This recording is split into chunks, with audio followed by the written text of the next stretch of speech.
Welcome to Somali Nexus, where we explore the stories, voices, and legacies that define Somali identity. Today, we journey into one of the most remarkable truths about our culture: Somalia, the nation of poets. For centuries, poetry has been more than art to Somalis. It has been the language of life itself.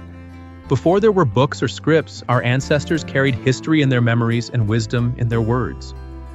Every poem was an archive, every recitation a living library.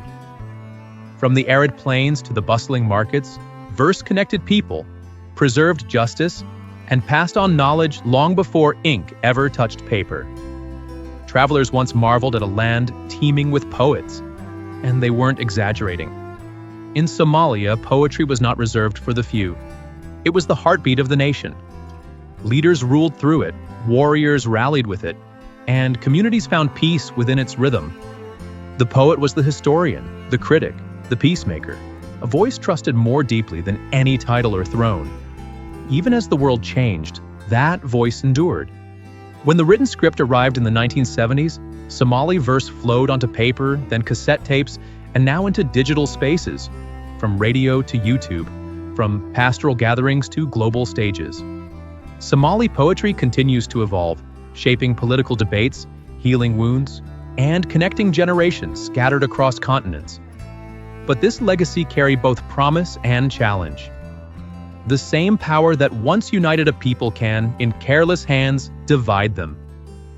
Today, Somali poets stand again at the crossroads, called to wield their words with purpose, to build, not break, the bonds of our shared identity. So join us as we explore how an oral tradition became the soul of a nation, how poetry remains Somalia's truest mirror, and might just be the key to its future. Stay tuned, subscribe, and share your reflections, because every voice matters in the nation of poets.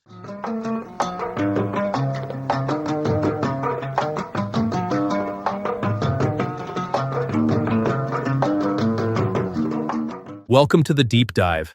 Today we are taking on a topic that, honestly, it fundamentally flips our modern understanding of technology and infrastructure. It really does. We are diving deep into Somalia, a nation famously known and accurately known the world over as the nation of poets. It's a description that carries so much weight, and it's a profound cultural paradox, isn't it? Our mission today is really to understand it. Yeah, Because that description, nation of poets, it isn't just some, romantic flourish. It's functionally accurate. functionally accurate. We like that. We are exploring how verse poetry, which we often think of as, high art, how it transcended mere aesthetics to become the central operating system. The operating system for everything. Pretty much for law, for politics, communication, memory, even, basic survival in a very decentralized, nomadic society. So when we talk about an operating system, we're not being metaphorical here. We mean infrastructure, like a reliable medium for transmitting truth, information, history. Exactly. Across vast, often quite hostile distances. So the big question why we are wrestling with today is what specific cultural conditions you mentioned. Nomadism, orality, constant mobility. What was it about that context that demanded that poetry, this incredibly demanding complex art form, become the indispensable medium, the technology for survival and governance? Yeah, and we have sources that really back this up. They validate this claim historically, externally from observers, and internally from Somalis themselves. It forces us really to kind of abandon our modern idea that poetry is just, entertainment or personal expression and realize that in Somalia, historically, it held the power of a library, a legislature, and mass media all rolled into one single powerful form. Wow.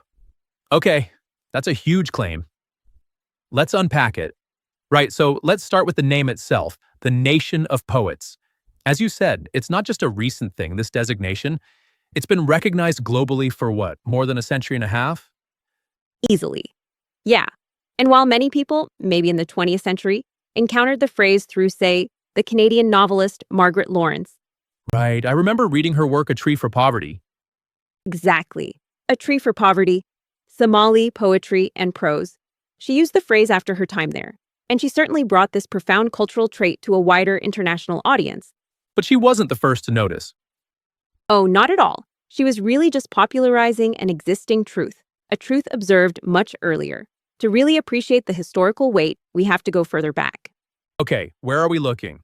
We look to the mid-19th century, to the 1850s, specifically, and the arrival of the renowned British explorer Sir Richard Francis Burton. Burton, of course. A man known for his travels and, well, not easily shocked by cultural differences. Precisely. And yet he was clearly, well, astonished, just completely taken aback by the sheer scale of poetic production he witnessed in Somaliland. What did he actually say? He recorded it in his famous work, First Footsteps in East Africa. He wrote that the land teems with poets, poetasters, poetitos, and poetachios. That's quite a list. There's a whole spectrum. It does, from the masters down to, the minor versifiers, but the key observation, the really crucial part, was that every man he noted had a recognized position in literature, as accurately defined as though he had been reviewed in a century of magazines. Wait, hang on. That's not just saying people liked poetry. Yeah, That suggests that your literary standing, your skill with verse, it wasn't a hobby. It was a known, institutionalized social status, almost like a required field of expertise, like a job description or a rank. precisely. It was a functional necessity in that society, not some cultural luxury. And that ubiquity Burton observed in the 1850s tells us this wasn't something new or emerging then. Right, it was already the foundation of the culture. Absolutely, it was deeply embedded. And crucially, as you mentioned, isn't just some label stuck on by outsiders, by curious foreigners like Burton or Lawrence. This identity, it's cherished internally. Massively so. It's a fundamental component of Somali heritage, of self-perception. We're told that parents actively teach their children this core tenet: Somalia is the nation of poets. It's an identity passed down generation after generation. Like it's part of who you are. And this internal pride, this self-identification, it's even cemented at the highest institutional levels. Just consider this remarkable statement made by a former Somali president. Okay, He publicly ranked poetry as one of the nation's two national assets of inestimable value. Only two? wow. Okay, what was the other one? Islam. So poetry, the cultural product of the nation, put on the exact same level of fundamental importance as its foundational spiritual and legal framework. Exactly. That's a staggering declaration, isn't it? It speaks volumes about its perceived institutional importance. It absolutely does. So when you put those three things together, the external astonishment of someone like Burton, the international popularization later by Lawrence, and then this deep internal political self-definition. It tells you, doesn't it, that this isn't just flowery language. This is a cultural truth so potent, so functional, that we absolutely have to treat it as the bedrock, the operating system upon which the society runs. Okay, so if poetry is the operating system, what's the hardware you mentioned? Orality. Right? The context of orality is the key. For the vast, vast majority of history, the Somali language simply had no standardized written script. None that was widely adopted anyway. Hard to imagine now. And It is that massive change, the official adoption of the Latin script that only happened in 1972. Really recent history, so before 1972, no widespread writing. which is the foundational reason for poetry's preeminence. I mean, think about it. If you don't have a reliable way to write things down, if you can't physically store your history, your laws, your genealogies on paper or carve them in stone, You have to store them somewhere else. you have to develop the most sophisticated, the most durable system possible for storing critical information in the only reliable place you have, the human mind. And that system was verse poetry. It functioned as the nation's oral book, you could say the unwritten archive. Precisely. It was the primary vehicle for preserving history. It chronicled genealogies, which are absolutely vital in a clan-based society. Your lineage is everywhere, everything. And it recorded every major event, everything from, clan disputes and complex legal rulings, right up to the decades-long anti-colonial struggles. It's all in the poetry. We see this validated today, don't we? Historians actually use this stuff? Oh, absolutely. Take the collective poems of Syed Muhammad Abdullah Hassan, the leader of the Dervish movement. The warrior poet we'll talk about later. Exactly. His poems aren't just taught as literature, though. They are brilliant literature. They are treated by academics, by historians, as vital, essential primary sources on the Dervish war. So their history codified in verse. They are history. They stored the collective memory, the core values, the ethical virtues, ensuring reliable transmission across generations in a society where knowledge was frankly the only asset that couldn't be raided or lost when you moved your camp. Okay, so it's the archive, but you also said it was mass media. How did that work? How did news spread using poetry? It was the mass media of the pastoral world, absolutely. Before radio, before print, poetry was how news spread rapidly and crucially, accurately across these vast decentralized territories. How did that transmission system actually function on the ground? Well, it was quite an ingenious social network, really. A leading poet would compose a new work, often commenting on a current political crisis, maybe a recent battle, a social controversy, something everyone was talking about. Okay, They would then perform this new poem at a public gathering. And these gatherings often happened at really crucial season watering holes, places where numerous different nomadic clans would converge. so the watering holes were like the physical hubs, the broadcasting centers. Exactly the equivalent of a national broadcasting center or maybe a major online forum today. And crucially, in the audience at these recitals were specialized listeners, professional memorizers. Memorizers, like that was their job? Yes, known as the Hafidaya Hall. Their specific job was to commit the entire, often very lengthy composition, sometimes hundreds of lines long, to memory immediately on the spot. Well, and then? And then they would travel, they'd disperse, carrying the entire poem and thus the entire message, the news, the argument across the vast Somali territories, reciting it at other gatherings. So that ability to propagate information, arguments, social commentary, it must have been incredibly fast. It was said to spread like a nuclear chain reaction. It unified, in a way, a geographically dispersed population that otherwise might not have shared information so quickly. The speed and reach sound amazing, but that brings up the essential question you touched on earlier. How did they ensure accuracy? Yes, If your entire archive of law, history, political agreements, if it's all carried only in human memory, what stops errors creeping in? Or worse, what stops deliberate political manipulation? that's the million-dollar question, isn't it?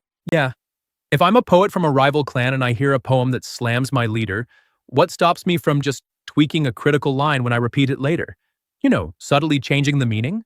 Right, and this is where the sheer structural sophistication of Somali poetics comes in. The strict technical rules, the alliteration, the meter we'll get into, they weren't just about sounding nice. They were functional. They served as mnemonic technology, tools to help memory, and even more importantly, as an error correction protocol. The rules themselves were the security protocol for the information. So the aesthetics, the beauty rules, they had a deeply practical purpose, absolutely fundamental. The strict requirements for alliteration, the haraf ra, and this quantitative meter, the Mizan, they did two things. First, they actually made these lengthy compositions much easier to memorize accurately. The structure guides the memory. Okay, But second, and this is the genius part, they made it incredibly difficult to alter a law or a genealogy or a political argument encoded in the verse without that change being immediately, audibly obvious to any listener whose ear was trained in the tradition, because it would break the pattern. exactly. It would sound wrong. I love that quote you shared from the poet Mohammed Hashidama Garye. He said the ear rejects where letters twist. That line just perfectly sums up the system's efficiency. The moment a poet deviates from the established meter or the specific alliterative sound for that poem, the listener hears the deal cough, literally the straying or wandering from the path, and That discredits the message. instantly, the message is flagged as corrupted, unreliable. You can honestly compare this structure, this system, to the checksums or error-checking codes we use in modern digital communication. Wow, The poetry's very form validated its content, its truth. that's fascinating. And it brings us right back to the physical environment, doesn't it? This highly technical art form, this error-correcting code, it was shaped entirely by the demands of nomadic pastoralism. Completely. The lifestyle, the constant mobility. It severely restricted what physical property you could carry with you. You simply cannot haul around a heavy library or archives or monuments when you're moving with your herds every season. So material possessions become a burden. They become liabilities, exactly. and consequently, intangible assets. Knowledge, history, law, and most critically, art. They acquire immense necessary value. They're the things you can carry. And poetry being carried in the mind. It was the ultimate portable cultural treasure, weightless, infinitely valuable, carried entirely in the mind and voice. And this wasn't like some high art just for special occasions. It sounds like it was woven into the fabric of daily life, of work. Absolutely. It permeated everyday activities.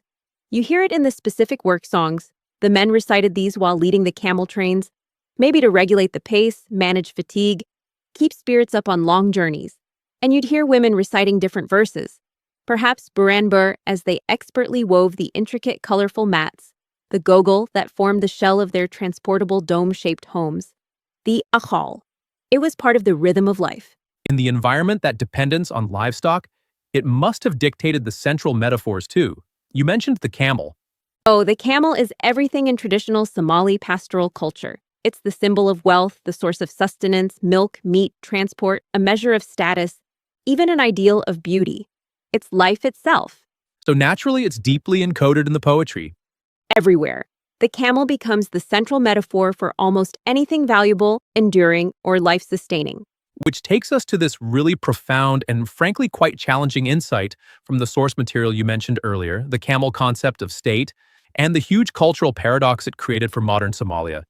Yes, this is crucial for understanding some of the political dynamics. When Somalia gained independence in 1960, the new nation-state needed powerful unifying symbols. And in a famous poem, the new state was celebrated and personified as a prized she-camel named Mandek. Mandek, what does that mean? It means the one who satisfies the mind, or perhaps the provider of bounty. It was intended to be the perfect symbol, a source of sustenance, prosperity, something precious that belongs collectively to all Somalis. Sounds like a beautiful unifying idea, in theory. So where did the instability, the paradox come from? It came from the clash between that modern idea of a unified state and the deeply ingrained traditional pastoralist code of honor, particularly regarding camels.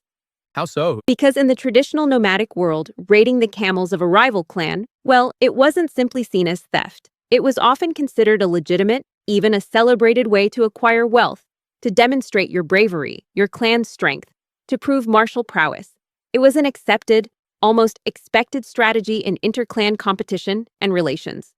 Oh, I see the terrible parallel now. If the state is Mandek, the nation's collective, highly prized camel. Then raiding Mandake, engaging in intense clan-based competition for state resources, or exploiting state power for your own group's benefit, even outright corruption. Suddenly becomes, in a traditional mindset, a culturally legible, maybe even a justifiable act, like raiding a rival's herd. Exactly. The very symbol chosen to unify the nation carried within its traditional associations a cultural logic that could tragically permit or even encourage its fragmentation through clan-based raiding of state resources. Wow, it provided a traditional justification almost for modern political corruption and the scramble for control. That's a devastating insight. It's a powerful example of how deep cultural metaphors can shape political reality, often in unintended ways.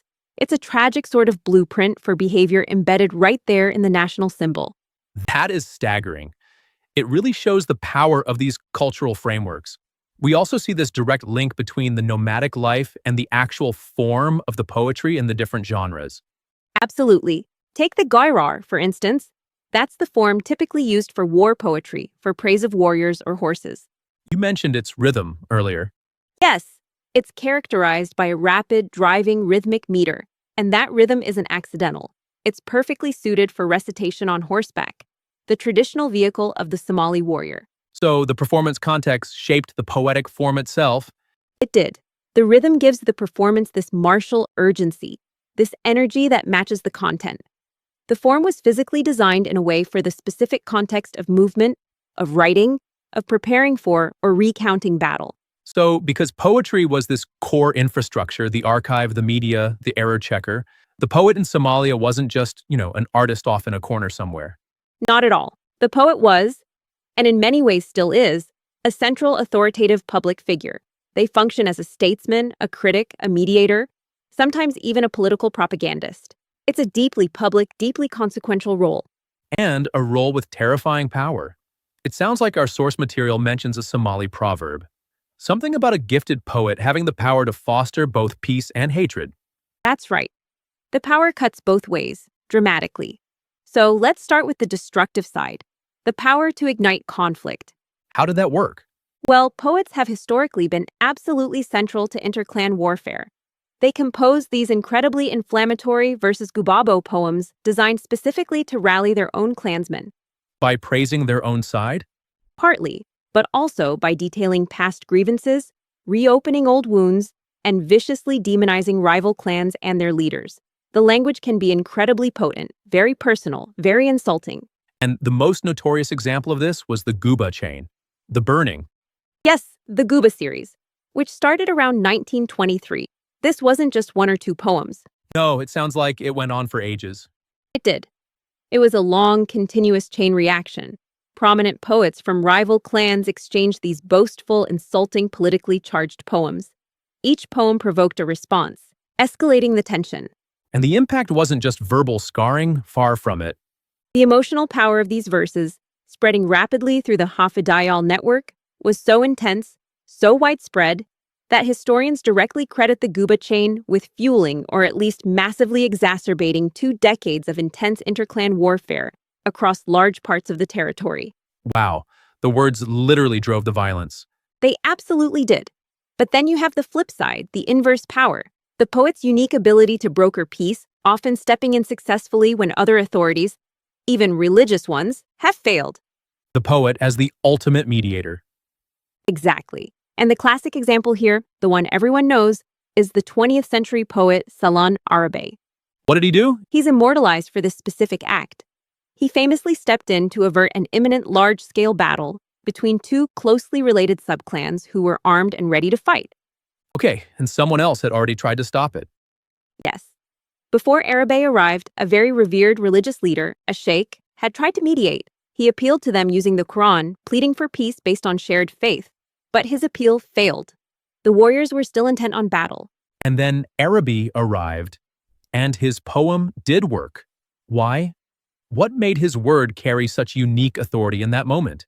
He didn't just appeal to abstract morality or even religious duty. He tapped directly into the core Somali cultural value of kinship, of shared lineage. He recited his incredibly powerful poem, now famously known as Tolu Ulka Juja, O Klansmen Stop the War. And the key line. The key line. The core of his argument was Tolnimo wa Dugsia. Kinship is a shelter. He reminded them of their shared blood, their mutual obligations, the practical necessity of sticking together for survival. So, he used to the cultural language, the shared code. Precisely. And the power of the verse, delivered by a respected poet using the language of their deepest shared identity, succeeded where the direct religious appeal had failed. It shows the poet's unique moral and cultural authority to guide society even back from the brink of violence. That really positions the poet as the conscience of the people, culturally mandated almost to hold leaders accountable, to speak truth to power. Yes. So, in the absence of, say, formal democratic institutions like parliament or a free press for much of their history, how did poetry facilitate national debate? How did people argue about politics collectively? Through a truly remarkable institution, the silsilad. Literally, the chain. The poetic chain. Exactly. This was essentially a national debate, a public discourse on major issues conducted entirely in highly structured verse. How it works in practice? A prominent poet would compose and launch a major poem on a topical issue. Could be criticizing a leader's decision, debating foreign policy, commenting on social change, anything of national importance. Okay, the opening statement. Right? And then other poets across the land hearing this poem would compose responses. But here's the crucial. Their responses had to strictly adhere to the exact same metrical pattern, the same number of morae per line, and the same alliterative letter or sound used in the original initiating poem. Wow. So it wasn't just a free-for-all shouting match. The forum itself imposed discipline on the debate. You had to engage directly with the previous arguments using the same structure. Precisely. It created this incredibly dynamic yet structured participatory public forum, a kind of de facto democracy conducted in verse. More powerful than newspapers could have been. Often, yes, especially under authoritarian regimes. Because the silsilad was conducted orally, transmitted through memorizers, and highly memorable. Due to its poetic structure, it could easily bypass government censorship of print media. It allowed critical ideas and public opinion to coalesce and spread nationwide, often far more effectively than prose journalism could. But this high-stake political role, speaking truth to power, it must have come with real risks, especially during periods like the military dictatorship under Siad Barre. Oh, absolutely. The deep cultural prestige of poets did grant them a certain degree of protection, a kind of implicit free speech license that others didn't have, but their words were absolutely viewed by those in power as a genuine political threat. Any specific examples? The most famous is probably the Delhi chain, which kicked off in the late 1970s. It was initiated by the revered poet Muhammad Hashidama Gharia, the same one who spoke of the ear-rejecting twisted letters. The Dalai became this incredibly powerful, widely circulated, and often allegorical critique of the corruption, nepotism, and repression of the Siad Barre regime. It resonated so deeply, mobilized dissent so effectively, that some analysts later called it the rehearsal of the armed struggle that eventually overthrew Barre. So the regime must have reacted strongly. They did. They couldn't ignore it. Several prominent poets involved in the Daily chain, including the legendary Muhammad Ibrahim Warsame Hadraawi, were subsequently arrested and imprisoned for years. Just for writing poems? Just for writing poems. That act of imprisoning them proves beyond any doubt that the state viewed their words not just as artistic commentary, but as potent political weapons capable of challenging, even threatening, the government's very existence. And this function isn't just some relic of the past. It's still happening. Poetry influencing politics today? Absolutely. It remains entirely relevant. Think about the run-up to the 2017 presidential election in Somalia. A poem composed by another prominent contemporary poet, Hassan Dahir Ismail, who's known as Waid Semi. His poem sharply criticized government corruption and mismanagement. It went viral, circulated widely on social media, radio, WhatsApp. It sparked this huge national dialogue conducted largely through responsive poems that became known as the Mimli debate because the alliterative sound was M. And this debate actually influenced the election. Observers agree it directly shaped the campaign issues, put corruption front and center, and significantly influenced public opinion and the eventual outcome. The poet using the traditional form but modern platform still holds real electoral weight. Amazing. And beyond the high politics of presidents and dictators, you said this influence permeates daily life too, like at the clan level? Yes. Historically, in traditional governance, every clan chief or sultan would retain an official poet. This wasn't just for entertainment. What did they do? This poet served multiple critical functions. They were the official spokesperson for the clan, the historian preserving the clan's lineage and achievements, the chief propagandist praising the leader and defending the clan's honor, and the composer of stinging replies to the poets of rival clans. A whole communications department in one person? Pretty much. And beyond that formal role, poetry is just ubiquitous. It's used constantly in everyday social ceremonies, courtship poems, shukanzi, elaborate wedding songs, poignant mourning verses, chants for coming-of-age rituals. It marks every significant moment of life. Okay, now we really need to dig into the technical core you mentioned, because all this functional importance, the history, the politics, the media, it seems inextricably linked to the fact that this isn't just simple rhyming. It's a highly demanding, rigorous art form. Exactly. The immense social prestige accorded to master poets comes directly from the perceived difficulty and the demanding craftsmanship required. It's governed by a very strict, very complex system of prosody and that very complexity. Those rules are what enabled its function as a reliable information technology. So the difficulty is the point in a way. In a functional sense, yes. The complexity of the rules is precisely the genius behind the mnemonic function and the error correction. This isn't free verse. It's not casual rhyming. It's a demanding, almost mathematical structure that ensures high fidelity, transmission, and memorization. Right. You mentioned two main pillars, the obligatory rules of Somali versification. Let's break them down. First, alliteration. Haraf Ra. Alliteration, or haraf ra. This is absolutely mandatory, non-negotiable, throughout any classical poem. For any given poem, the poet chooses one specific consonant sound, or the category of vowels. Okay. Then every single line, or in some longer forms, every half line must contain at least one lexically significant word, like a noun, verb, or adjective that starts with that chosen sound. Every single line. So if the sound is giving, every line needs a G word. Every line needs a prominent G word, and that chosen sound must be maintained consistently from the very first line to the very last line of the entire poem, however long it is. That sounds incredibly difficult to maintain over hundreds of lines. It is. It requires immense vocabulary and skill. It holds the entire poem together audibly, creating a strong phonetic unity. You mentioned an exception for vowels.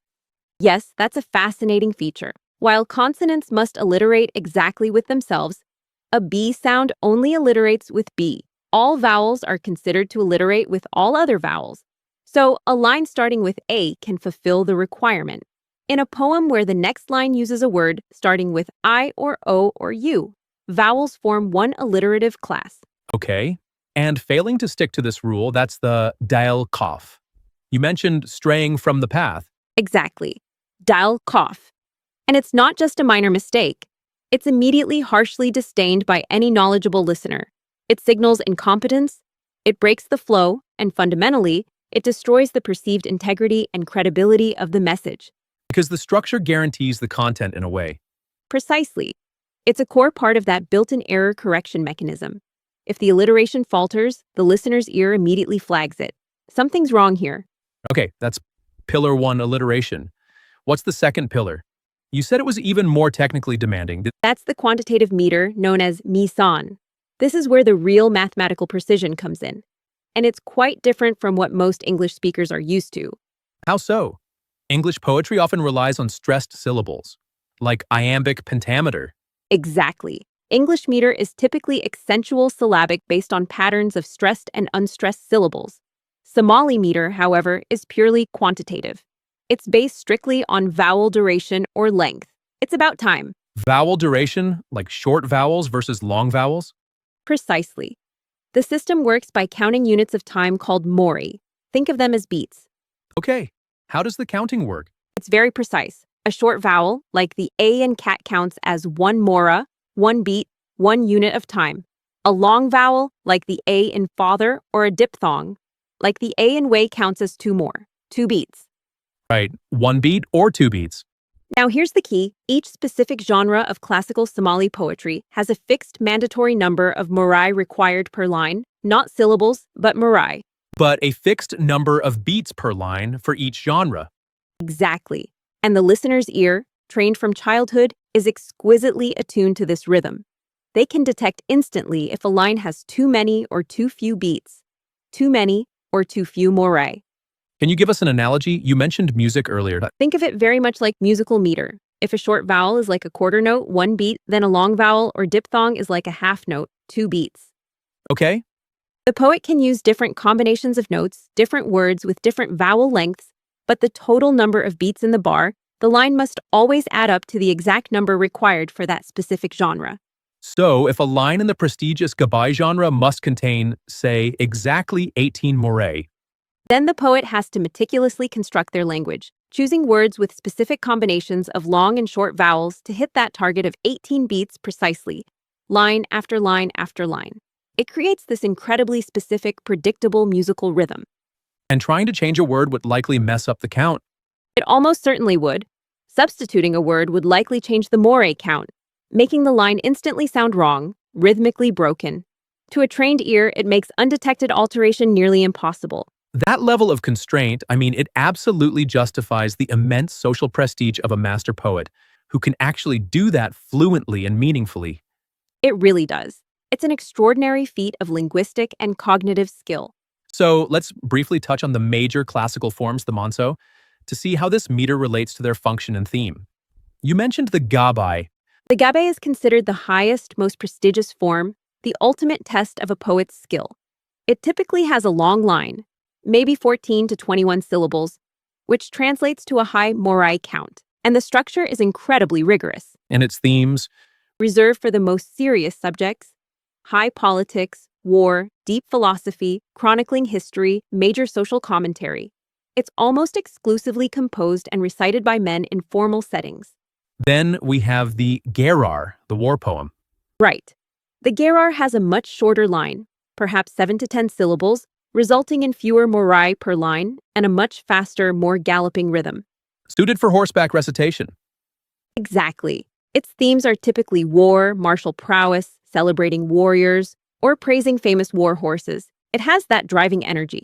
And the Gifto. The Gifto also tends to have a shorter line, maybe around 7 syllables, like some Gerar, but the mood is often quite different. It's often described as more moody, reflective, almost chanted.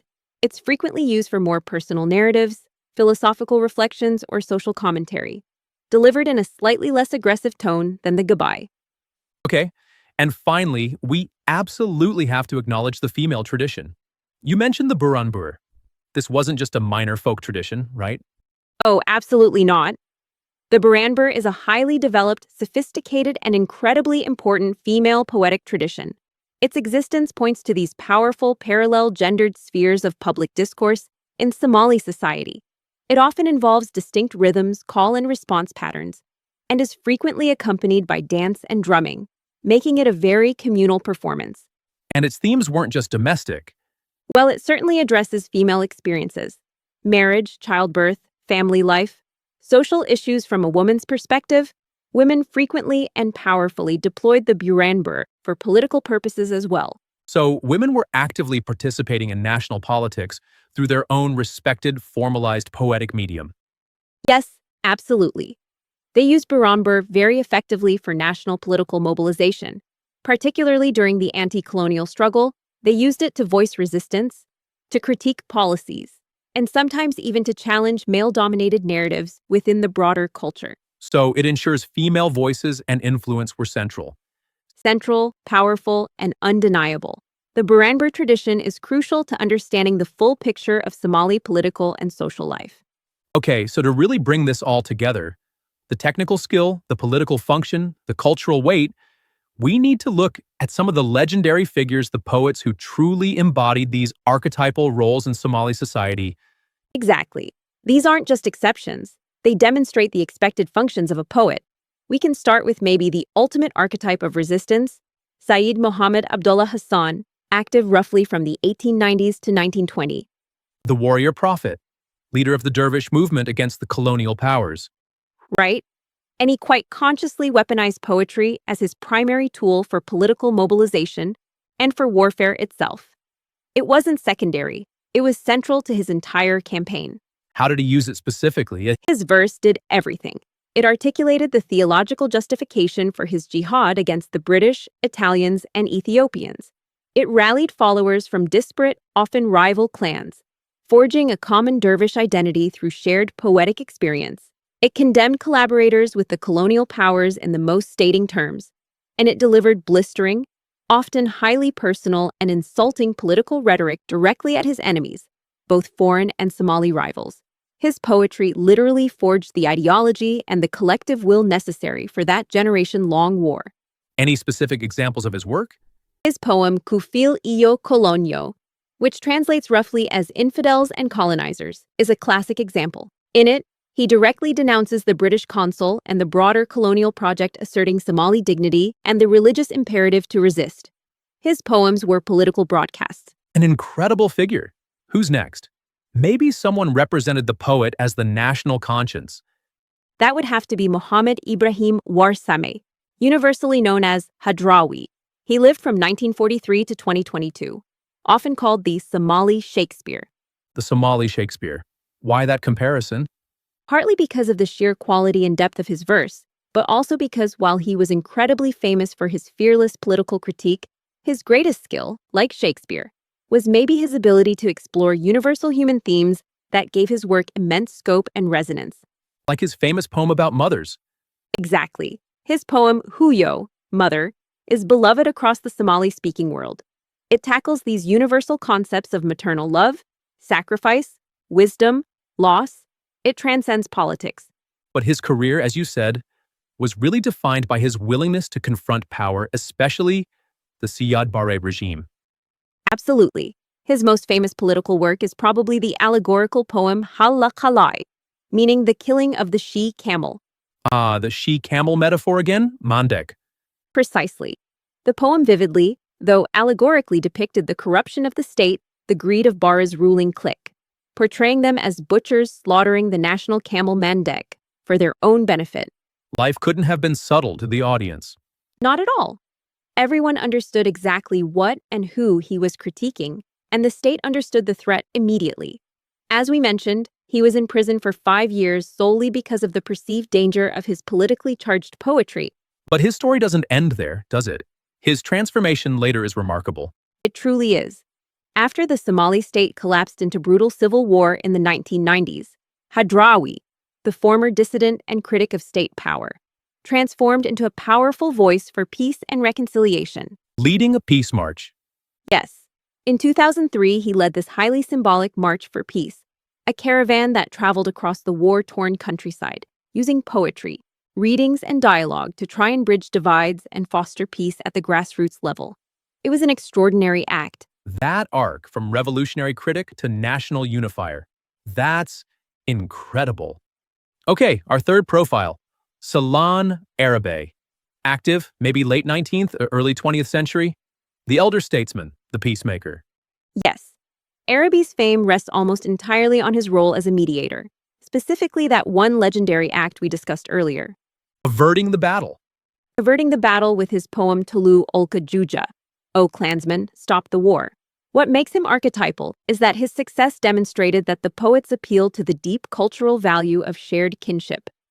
Tolnimo wa dugsiye, kinship is a shelter, could hold more immediate practical sway over armed clansmen than even the direct appeal of a religious leader reading sacred text in that specific tense moment. His authority came from the culture itself. Exactly. His fame rests on that singular, powerful moral act of choosing unity, using the power of verse to pull people back from the brink of factional violence. Okay, and our final archetype, the social satirist. That would be Hassan Sheikh Moomin, 1931 to 2008. He represents the poet navigating the complexities of modern life, the tension between tradition and the rapid changes brought by independence and urbanization. He was more of a playwright and songwriter. Yes, though the lines are often blurred in Somali culture, he was celebrated for his plays and songs, which often use humor and sharp wit to comment on contemporary society. His most famous work is the play Shabel Nagud. Shabel Nagud? What's that mean? Literally, leopard among the women. It's a brilliant social satire. It tackles the challenges of urbanization, the changing dynamics of gender relations in the new cities, the erosion of some traditional values, and the often problematic adoption of foreign ways. So, using satire to critique modern life. Precisely. His stated aim and the function of much satire was to act as a kind of cultural filter to help the nation winnow, as he put it, the good from the bad in its rapidly changing heritage, to hold on to valuable traditions while critiquing negative new trends or harmful old ones. So this tradition, embodied by figures like these, it's clearly shown immense resilience.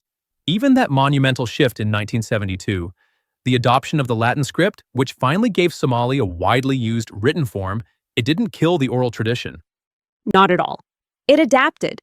In fact, the poets quickly demonstrated how the oral method, even using new technology, remained the most effective means for certain kinds of communication, especially under censorship. You mean during the bar years, the 70s and 80s? Exactly. When newspapers and radio were tightly controlled by the state, poets couldn't easily publish or broadcast critical silsilad chains like the Delhi. So, what do they do? They started recording their poetic contributions, their arguments, their critiques, their responses in the chain onto physical cassette tapes. The mixtape revolution hit Somali poetry. Basically, yes. It became this incredible analog oral distribution network. These cassette tapes were copied, recopied, endlessly, passed hand to hand, mailed abroad, distributed throughout Somalia and the huge global diaspora. Completely bypassing state censorship. Completely. It allowed political critique and national debate to flow freely, totally unchecked by the government. It proved that the underlying function of poetry as mass media, as a public square, was so vital that they would simply invent new ways to make the old tradition work in a new context. And today, that adaptation continues. With digital technology, we're seeing a shift to what? Digital orality.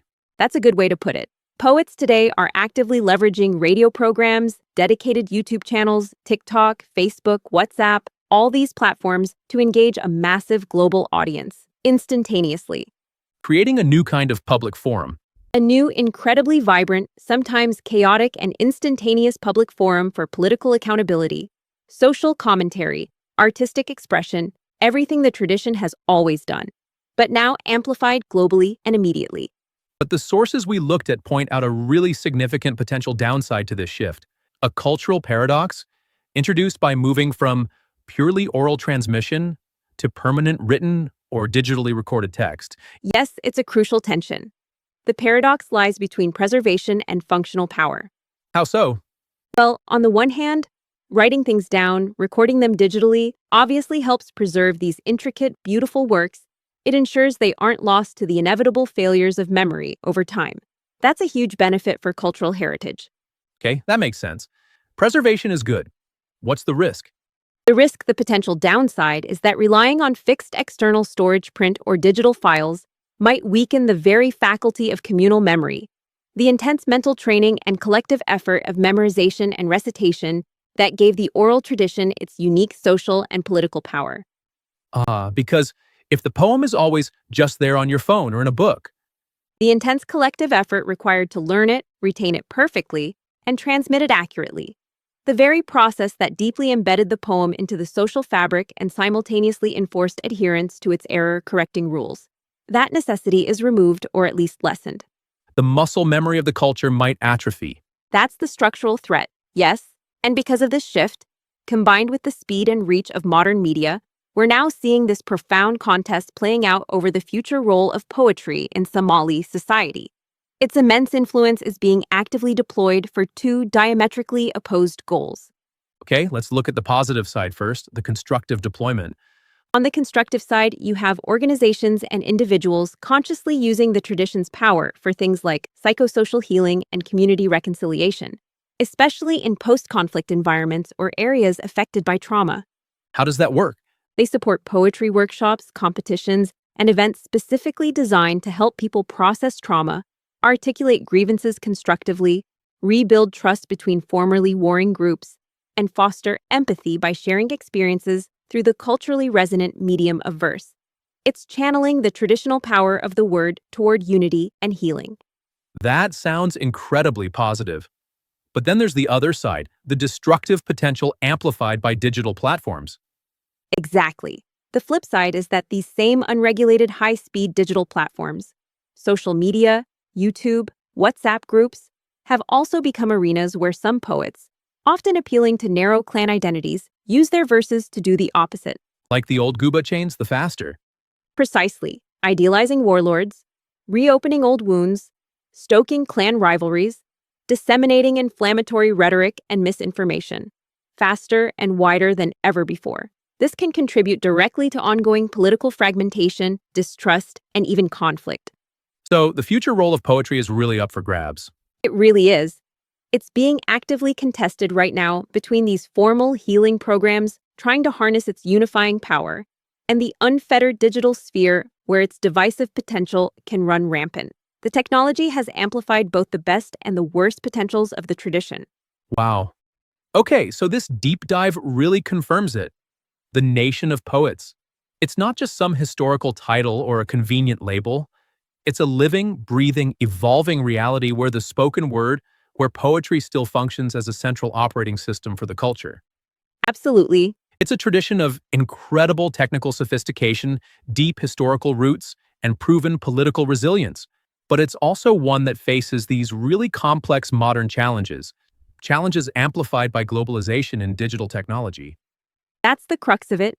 The tradition's core power, its ability to move people, shape opinion, preserve memory, define identity. That power seems timeless, but the context in which it operates is changing at lightning speed. So its future impact. It really depends entirely on the moral choices its practitioners make. How will they choose to wield this immense cultural influence they inherit? Will it be primarily for unity, for accountability, for peace, for understanding, or will it be misused for division, for factionalism, for conflict? That's the ongoing question in this digital age. Which brings us perfectly to our final provocative thought for you, listener, to mull over. We spent a lot of time discussing how the strict metrical and alliterative rules of classical Somali poetry weren't just aesthetic, they were functional.